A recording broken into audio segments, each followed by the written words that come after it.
Men jeg synes i hvert fald, når man lige kommer op og kender menneskerne, så er det i hvert fald rigtig godt og tilfredsstillende.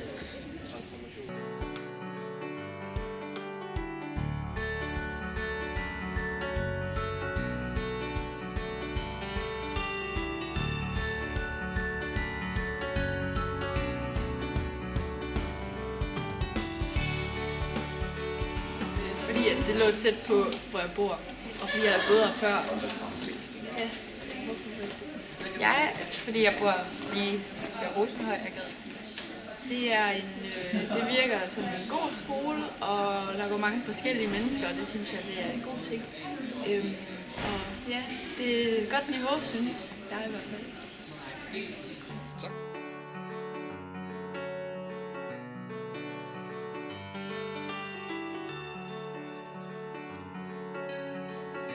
Hvorfor?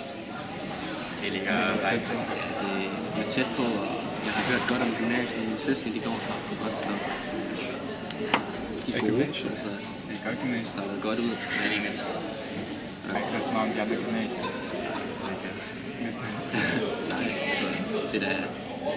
Altså, jeg har fået nogle gode indtryk, altså det virker da som et godt gymnasie, også sådan socialt og sådan, men jeg ved selvfølgelig ikke, hvordan det er.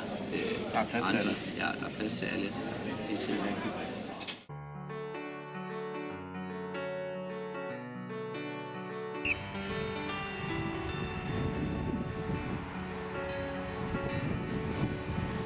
Der er plads til alle, og at man ikke bliver set ned på, og der bliver ikke mobbet eller bøde.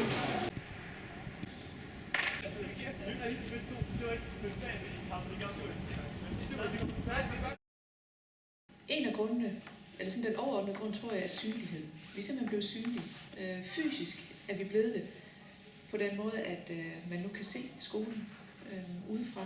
Der er fældet en masse buskage, der er kommet en flot hal, vores navn er kommet på, så man er ikke i tvivl om, at vi findes. Og det har nok også gjort, at nogen er blevet lidt nysgerrige.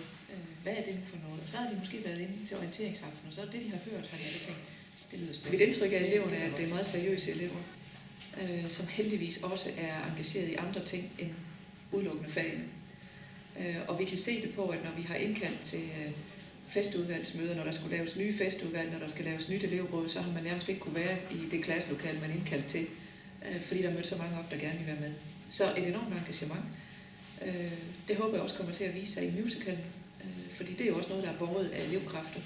Så mit indtryk er, at vi har med nogle seriøse, rigtig fornuftige elever at gøre, som også har overskud til at engagere sig i andre ting, end det, der foregår i den daglige undervisning. Det er rigtig godt. Altså, vi har et rigtig godt sammenhold i vores klasse, og jeg synes også, det er en rigtig god skole. Altså, sådan, jeg føler ikke rigtig, altså, hvad man hører fra andre gymnasier og sådan noget, at man sådan hænger hinanden ud på samme måde og sådan noget. Så jeg synes, det er rigtig godt gymnasium. Altså, min forestilling om Viby Gymnasium er, at det er en utrolig solid og velholdt skole, hvor fundamentet i den grad er i orden. Både når vi taler lærere og når vi taler elever. Og det betyder så, at vi har mulighed for at sprælle. Altså,